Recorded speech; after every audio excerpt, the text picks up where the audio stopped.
Um, Sometimes people ask God to use them. A lot of times, have you ever done that? It's okay. It's not a trick question.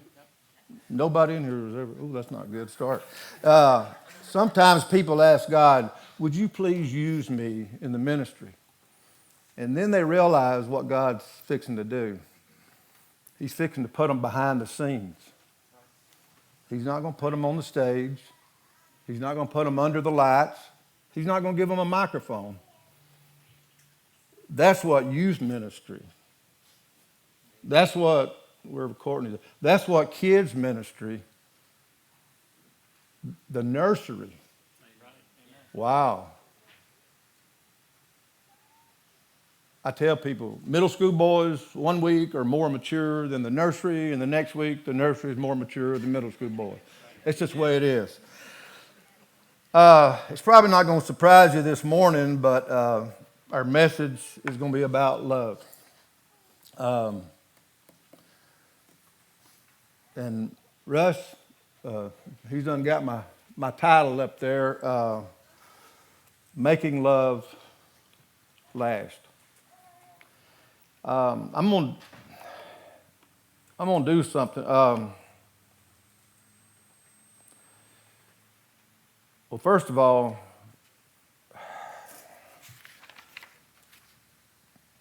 I'm gonna do something that Speaking 101 book says don't do. Do not do this. I'm gonna give you the bottom line up front right now. Some of you may have to leave. Some of you, I don't know. You may have late dinner, Valentine reservations for lunch, and so I want to make sure you hear the bottom line first. Now, don't get excited. The message is not over at that time. It won't be that short. I got some other things to say. I promise I'm gonna bring some good scripture in a few minutes, and I got a pretty neat story at the end. You ain't gonna want to miss. But here's the bottom line. This morning, every church, every speaker, every preacher in America, or the Southeast probably, is talking about love and romance, and because, that's this weekend.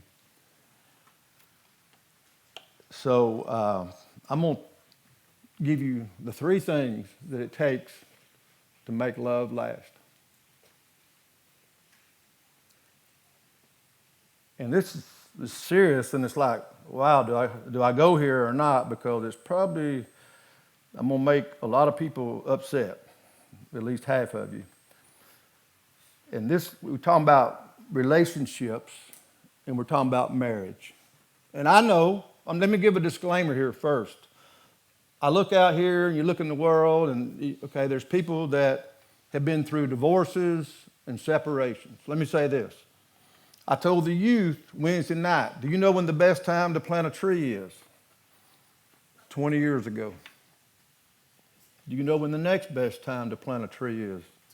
Today. There's nothing we can do about the past. We're going to start right here today, this morning, and this is what we're talking about. The very first thing that has to happen for love to last, it's on you, men. It's on us. Okay?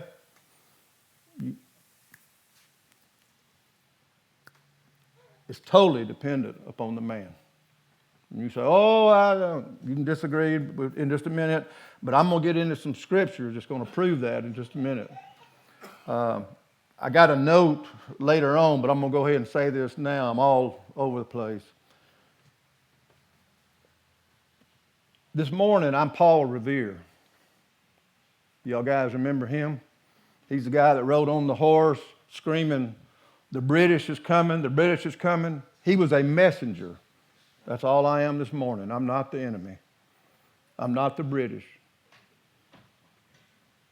Guys, it's on us. And I'm going to share a little bit about that in a minute. Number 2, okay, I'm giving you the bottom lines up front. Number 1, guys, it's on us. Totally depend upon us. Number 2, you have to pray together. Now, I didn't say pray for each other. That's a good thing. Now, it's a good thing when Tina probably is going down the road and she prays, Lord, please help Ricky not to be as big a jerk as normal. That's a good prayer. That's an accurate prayer. That's a needed prayer. And she's probably praying as she goes down the road, dear God, please let him get my firehouse sub order correct this time. I mean, I need her prayers, and I need to pray for her. But if we're not praying together, I don't know where that is for you. It might be in front of your couch, in front of your bed, your bathroom. I don't know where that is. But if we have got to pray together. And number 3, and Robbie knows for years, I have a heart, I have a passion, not only for young people, but for young married people, young couples and all, and it just pains my heart when I see them, separate and just all kind of problems. And I've asked people that's been married 50 and 60 years for years, what's the secret? What's the secret? Well, I've narrowed it down to number 3 here. You cannot have a plan B. If you go into the relationship, if you go into this marriage, you got to be all in. There is no plan B. You cannot, guys, well, ladies, you can't stay married unless he gains weight, or his hair changes color, or he starts wearing glasses, or he starts wearing hearing aids, or he loses his job. You can't stay married until you got sickness in the family, or your mother-in-law starts nagging, or you don't know how you're going to pay your bills. And guys, it's not a deal where you stay married until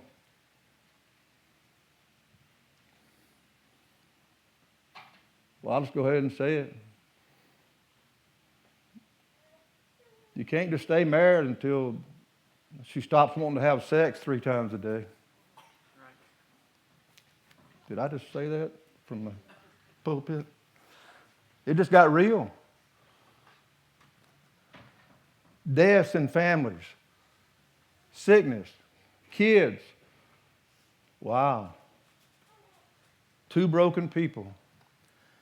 These are the 3 things. Guys, it's on us, and I'm going to get into the scripture. We're going to dive into that one pretty deep here in a little bit. So, guys, please don't leave. Pray together, and there's no plan B. In the English language, the word love is very confusing, and it's often overused. Our pastor last week was up here multiple times yelling how much he loved his truck. Remember that? I love my truck. I love my truck. I hear people all the time, I love chips and salsa. I love Mexican food. I love the Bulldogs. I love X, Y, Z. We love everything. But the bottom line is, when the New Testament was translated from Greek to English, it had all these different words, and they translated it into one word, L-O-V-E. There's several meanings, philia, and I'm not pronouncing these right. I need grace. Don't butcher me here. Philia, which is a friendship type of love. That's where we get the word Philadelphia, city of brotherly love. I don't know how they got that name. From what I'm told, if you go to a ball game up there, they're not too friendly to the opposing fans. But and then you've got eros, E-R-O-S, which is where we get the word erotica, physical. Okay, that's the physical touch, the intimacy, that piece. The word we're going to be dwelling on and diving into this morning is agape, okay? It's the one that was modeled in John 3:16, 3:17. And so that's so 3 things. We're going to start off by saying, what is love? Let's just define it right here, okay? Russ, if you'll put that next slide up. 1 John chapter 4, 7 and 8, and 15, 16. Dear friends, let us love one another, because love is from God, and everyone who loves has been born of God. Did you hear what I just said? A Christian. been born of God, born again. Can you know love? Can you experience love? Can you live it out without being a believer? I'm Paul Revere. I'm just a messenger, okay? Verse 8, the one who does not love does not know God, because God is love. Whosoever confesses that Jesus is the Son of God, God remains in him and he in God. And we have come to know and to believe the love that God has for us. There it is again. God is love, and the one who remains in love remains in God, and God remains in him. In verse 8 and verse 16, he says God is love. Twice, right there, okay? I want to slow down for just a minute. I want to back up. Robbie asked me to speak, and I told him no twice because I was terrified. This ain't my thing. If you know me, you get me around 4 or 5 people and one-on-one, I'm okay, but this is not my thing up here. So I said no. And then so God kept nudging me, and so I finally agreed. And so then Robbie come to me with a schedule. He said, hey, you're going to be speaking on February 15th, whatever it is. And then it dawned on me. This is Valentine's weekend. This is when the whole world, like I said earlier, is going to be talking about romance and love and all this stuff that my wife will tell you I know absolutely nothing about. But then it dawned on me. God revealed to me that really I do know a little bit about love because of 2 things. Number one, let's look at verse 15 and 16. When I was a teenager, I confessed with my mouth and I believed in my heart that Jesus was the Son of God. Amen. I entered into a personal relationship with him by putting my trust into what he had done for me on the cross. That whoever, in verse 15, that was me. So at that time, I learned a little bit what love was. And in verse 16, he's remained or dwelleth in me since that time. That's one thing. And then God also told me this, and I don't mean to embarrass my wife, but God has allowed me over these years to live life alongside someone who has exhibited to me and lived out a selfless, serving, sacrificial love day in and day out in front of me. And I got a front row seat to what it looked like. And now as we're getting older, it's different seasons of life. I've gotten to see that. And I'm not talking about summer or winter either. I'm talking about different seasons.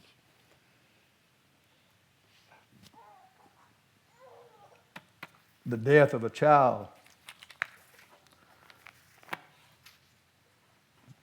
Somebody putting a gun to her face on multiple occasions. Spending night after night at Eggleston Hospital for weeks. No sleep. Just different life. And so through all that, loss of a job.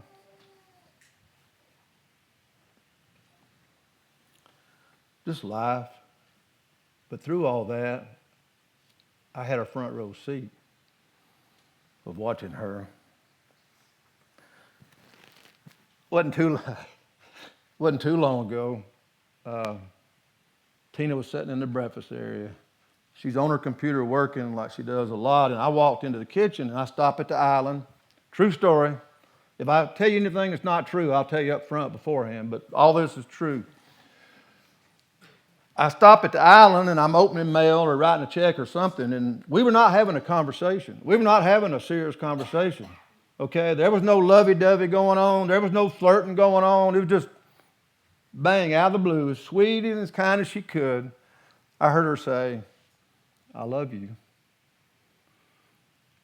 So what do? As a guy, here's what I do. I respond in the most arrogant, biggest jerk response that anybody could do. The words that come out of my mouth sounded like a jerk. Sounded like I was so arrogant.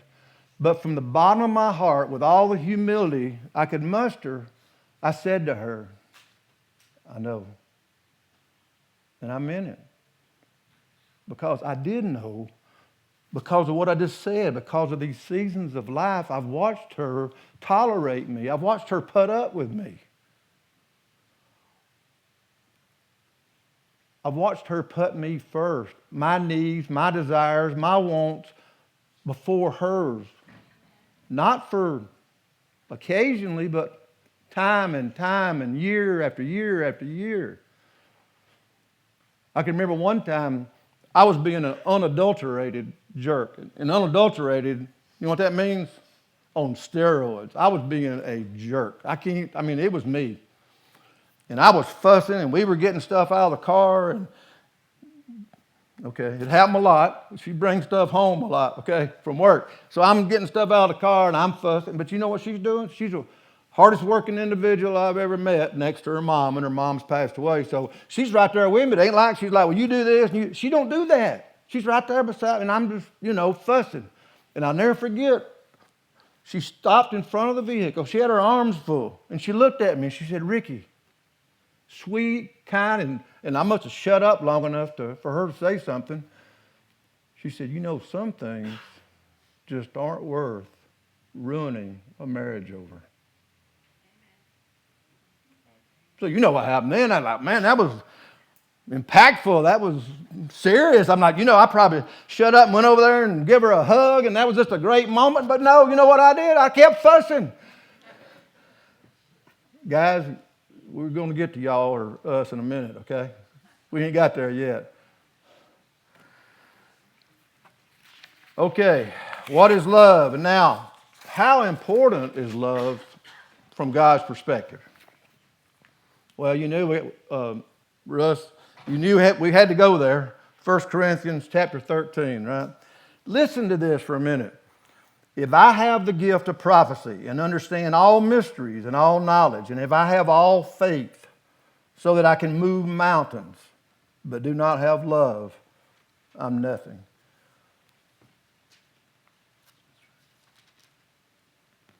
You can know it all and come up empty.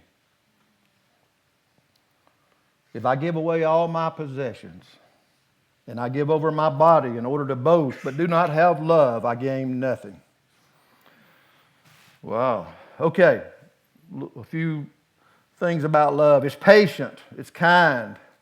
Love does not envy. It's not envious. It's not boastful, not arrogant, not rude, not self-seeking, not irritable. You ever been irritable with your spouse? You ever been irritable with your kids, whoever, in-laws? And it does not keep a record of wrongs. See, when we get in a fuss or we have a disagreement, I'm like, oh my goodness, I'm gonna hear, about. I don't. She doesn't bring those up, thank the Lord, because there are plenty. Nobody wants to hear about how bad they were, where they messed up. Now these three remain: faith, hope, and love.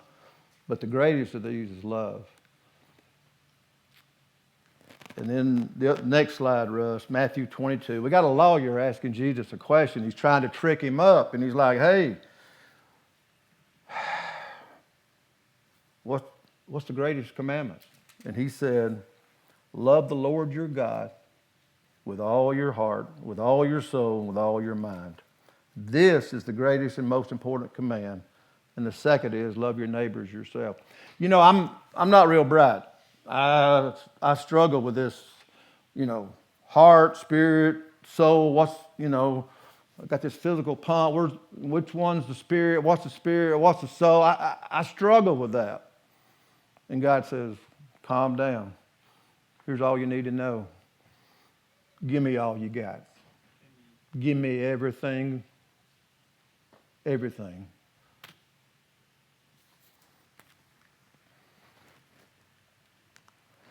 Why do you do the things you do? If you give a bunch of money, write a check, that's good. We need money. I say all the time, only thing I know about money is it's not the most important thing in the world, but it sure does affect a lot of the important things. Like, ministry needs money. But if you give a big check and you do it so that people will know about it, that's not love. Our motivation, the why, is important. And I'm going to apologize to everybody that spends a lot of time with me because you're going to hear one of my sayings now, one of my favorites. I think I said it yesterday to Amy, wherever Amy's at. Her and Eden, I think, was but this saying is, and I've said it so much, I just say the first couple words and they know what I'm going to say. It is truly amazing what an individual will do for love and or money. And most of the time, it ain't money. Some of the things we do because we love someone else, you couldn't pay us to do. Let's get real. Change a diaper. You can be honest a minute. We change our kids and our grandkids' diaper. Why? Because we love them. We care about them. Nobody gets up in the morning and say, man, I want to go change a stranger's diaper this morning. I want to stick my hand in somebody's stranger's poop. No, you don't if you're honest. What about elderly caregiving? Wow, that's a season of life they didn't put in the book, did they? You grow up, teenagers get married, courting. You have kids, babies, blah, blah, blah, teenagers, and empty nest syndrome, and then grandkids, and then it's like elderly caregiving or caring for somebody that's struggling with health-wise. It's truly amazing what an individual will do for love.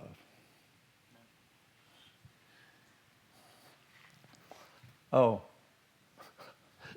You're going to have a bunch of people hate me for this. I got to add this one. You got poopy diapers. You got elderly caregiving.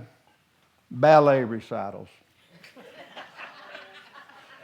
I'm sorry. I'll go. I know God's going to get me because, these granddaughters I got, I know I'm going to wind up going. And we got a great nieces that they're all into it and they love it. They're talented. They're great. I don't hate it, but I don't get up in the morning saying, baby, do we get to go to a ballet recital this week? No, I don't. I'm just being honest. Hey, I tell people all the time, I may be a jerk, but I'm real. You're just going to get real here. Okay, we talked about what is love. We're talking about how important was love to God.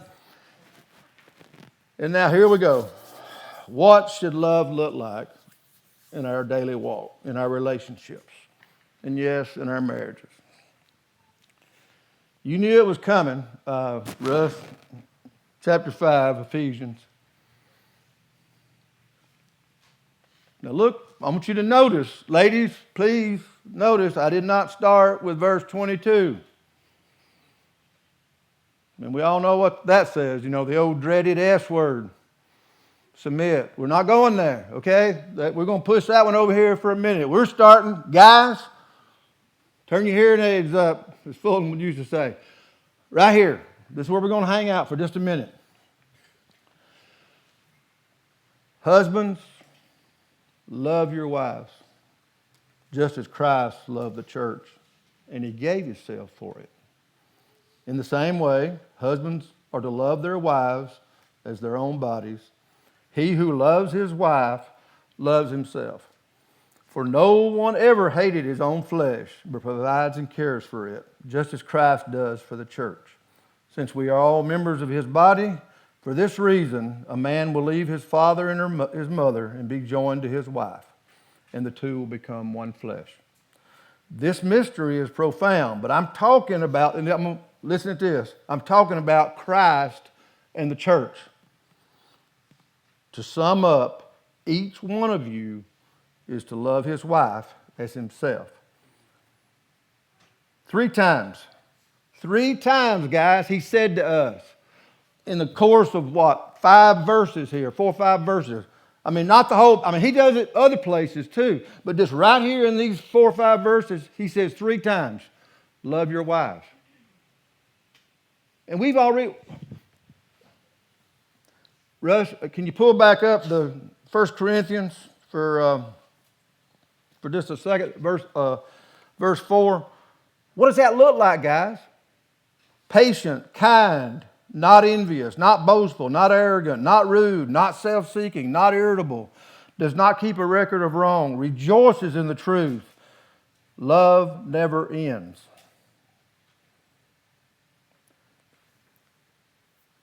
Guys, God made marriage as basically a model or an example of what the relationship between Christ and the church. Okay? Christ, church, husbands, wives. Christ, church, husbands, wives. Look at how Christ treated the church. John 3:16. Because he loved, he gave. He sacrificed, okay? Here we go. Sacrificially, selflessly, he served. And it was also unconditional. Guys, are you listening? I'm still talking to the guys. It was unconditional. Do you know what that means? We, as the church, the body of believers, did nothing to earn it or deserve it.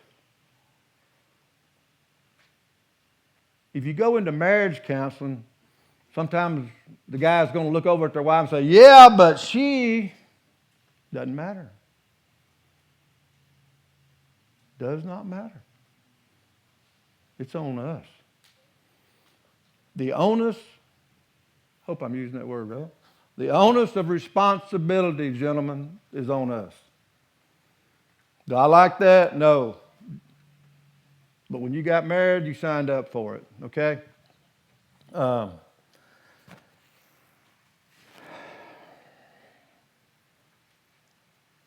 There's a law or in basic fundamental law in the Bible, sowing and reaping. You're all familiar with it. It's just like if you sow corn in a garden, you're going to get corn. You're not going to get tomatoes or onions. You always reap what you sow. You always reap later than you sow, and you always reap more than you sow. Here's if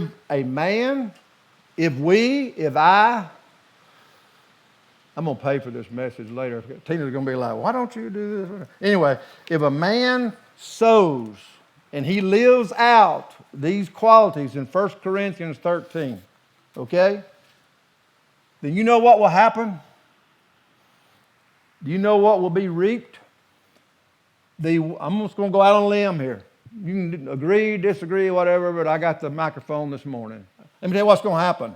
The woman, the wife, will have no problem, and I'm not going to use the dreaded S word, I'm going to use another word, will have no problem following her husband's lead. And thusly, by doing so, she is following Christ. I'm just Paul Revere. Let me remind you, okay? I'm not the enemy. There's a little thing I'm fixing to do here that's, I know, it's a good thing my son's not here probably. That's hokey. That's old school. That's stupid. Yes, yes, and yes. But someone shared with Tina and I years ago, and I talked a while ago about 3 of the things. Remember, guys, it's on us to do what we got to do. Number 2, pray together. And number 3, there's no plan B. Number 2, pray together. If God's up here, and Tina's right here, and I'm right here, and I'm trying to get closer to God, and she's trying to get closer to God, what's going on? We're getting closer together. Uh-oh. Recognize that? What does that look like? And by praying together, it's going to keep you together. That's hokey. That's pretty bad right there. That's pretty bad. But here's all I'll say, it works. Tina, wave your hand and scream and go crazy if I'm misquoting you. Because I don't like people misquoting me. We had been to a small group. We had heard some preaching one day, blah, blah, blah, years ago. This was years ago. You know where I'm going, right? And we'd heard about they'd talked on Ephesians chapter 5, the woman submitted, and you got some of these ladies in there like, he's not my boss, and, I'm not there, he's not my master, blah, blah, blah, blah, blah. And just like I've shared with you here on the way home, I think, Tina said, Ricky, if you do your part, I don't have a problem following you. Matter of fact, that's just following Jesus.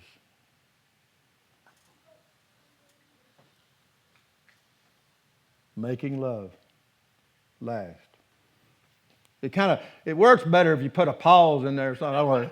For guys, anyway, I'm sorry. I'm sorry. I love my title better than the message. I'm sorry. Hey, I'm sorry. It's good. Anyway, okay. Russ, I need my picture up here. Russ, he did good. I told him what I was looking for. And he did an incredible job. Now, look at the screen here. Now, on the left side, we have the world's view. This is Valentine's Day for some of you guys that didn't make it and get flowers and balloons and all y'all. Ooh, I'm about to disconnect there. This is the world's view of love. And on the right side, is God's example of what love looks like. I got a story. I love to tell stories. That's really the only way that Jesus and I are alike. Jesus taught in parables, and so, I like to tell stories because that's basically what this is. Now, the one on the left, I'm going to tell you a little story. And if you know me, you knew I could not get down off this stage this morning without telling a Waffle House story. Okay? If you know me, you know I could be described as a regular. Okay? I go a lot. Matter of fact, my 6-year-old granddaughter asked me this week as I'm taking her to school, she says, Papa, do you go to Waffle House every day? Almost. Okay. Several years, this is a true, like I said, everything I'm telling you is true. It may not be the gospel, but it's true. It may not be good news. You may not want to hear it, but it's true unless I tell you otherwise. Several years ago, leading up to Valentine's Day, there was this guy started showing up at the Waffle House, okay? And then I started noticing he's flirting and he's spending a lot of time with this one particular server. Okay, and time goes on and it just, it's getting more intense, blah, blah, blah. Valentine shows up. Well, right before that, she's showing everybody else, the other servers, her engagement ring. They're engaged. This is her fiance now. Oh, man, it's looking good. I mean, it's like a love story, right out of Hollywood. Halloween, ooh, it turned into that. Valentine's Day shows up. The dude shows up with a white panel van with 2 helpers. It looked like the florist was going to a funeral and they're unloading all the flowers at a funeral. You know how they do? And also at a wedding. You know how they bring the van in and the workers dump all the flowers? The dude shows up, comes inside the Waffle House, and they give every female in there a bouquet of roses. Not just the servers, not just the workers, even the customers. Every female got, it looked like that on steroids. It's wild. I mean, and this girl, this dude's doing this, and his fiance, the server, she's beaming from one end to the other. She's like so proud of him. He's, oh, so sweet. It wasn't long after that, we didn't see him much anymore. He was already married. True story. True story. Okay, now let's compare that to the one on the right. For God so loved the world that he gave his only begotten Son. I love verse 17. For God sent not his Son into the world to condemn the world, but that the world through him might be saved. I'm definitely fixing to get in trouble on this next story. Tina, I'm just going to try to get forgiveness instead of permission. She has no idea. I don't know about some of y'all. If y'all speak and you might show your notes or your wife's like, what are you going to talk about? I think she learned a long time ago, don't ask. It's probably better off I don't know, you know what I'm saying?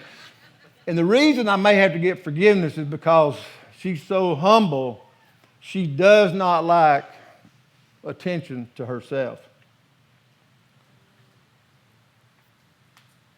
Years ago, and this one is going to choke me up, true story. She's working with her mama in a retail store or a jewelry store in the big metropolis of Lula. And this young man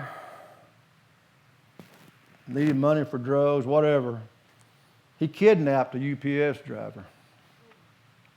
Knocked him out, tied him up, put him in the back of the truck, and he quasi tried to dress up in brown like a UPS driver, and he drives up to their store, and he sticks a gun in Tina's face. I can remember getting the phone call where I was, and only by the grace of God she's still alive. That's happened more than once, but let's stay on track, Ricky. Here's the rest of the story. You can't believe this. Church we went to, not long after that, we were in service, and it was during the invitation time, and I always sort of sit on the end, and Tina's here, and I felt something. I looked down, and Tina's making her way out of the pew, going down to the front of the church to pray. And I'm like, if I get this wrong, tell me. And I'm like, I didn't really know what was going on. She'd been through a lot. She pray. I'm going to go pray with her. I'm like, what a good husband to do. And so I kind of followed her down there, and I turned the corner, and I looked at what was happening. Do you know why she went down? The young man who stuck a gun in her face, his mama went to our church. She was down here praying, and my wife had come down front to pray with her.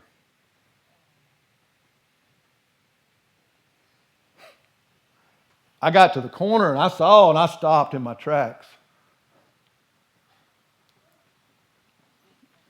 Really? You say, well, that was his mama. I mean, she didn't, it wasn't that she did it, but I guess I didn't really get the grace that Tina got at the same time, That was tough. I'll never forget that. I'm like, wow, that's just got real.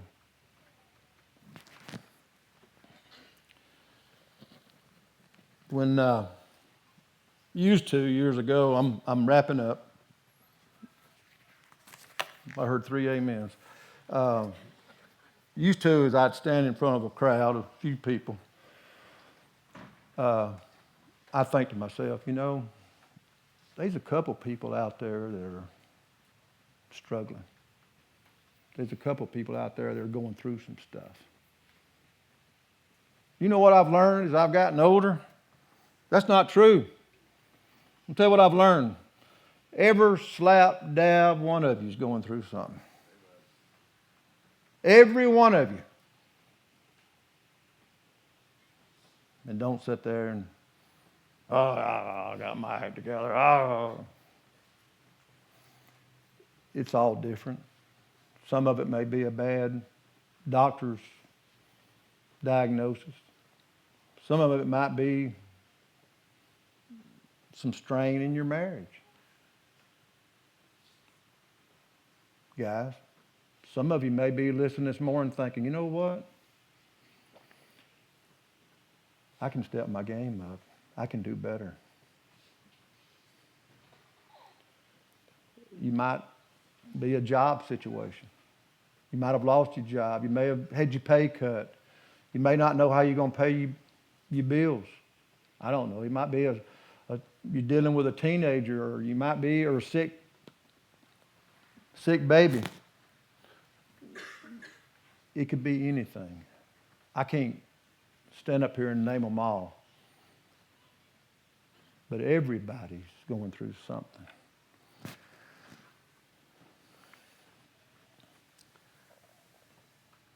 It might be your relationships.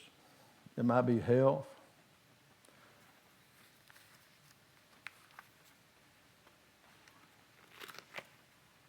I apologize. I thank you for the time and attention this morning. This ain't my thing. I was terrified when Robbie asked me. But I love the Lord. Man, I love my wife too. It's just, for you young guys, hang in there. It gets better. It does. It gets better. Do we have our issues? Yeah. Two broken people, it's going to be, some days the days are tough. They're real tough. But I had somebody tell me many years ago, when it comes to our kids, if you set the example, you don't have to have as many rules. I'm going to ask y'all guys, if there's any guys in here that'd be willing to take the hand of their wife or whatever, girlfriend or whatever, and come down front and pray together. Remember, number one, our bottom line earlier was, guys, we're to take the lead in following Jesus and looking like Jesus. Christ, church, husband, wife, remember that. Number two, pray together. Oh, I want Tina's prayers when we're not together. And she's after me all the time, we need to do it more consistently. If I do it once a week, you know what I'm saying? But then number three, come down here and pray. Say, God, help us make each other a priority, and plan A only. No plan B. Whatever it takes, we're going to make this work. And one thing I left out earlier about, no plan B, I'm going to stay married to you, I'll continue loving you until your looks change.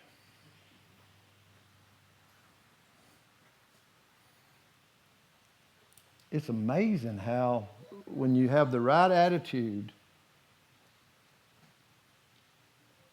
and the right heart, the prettier she gets.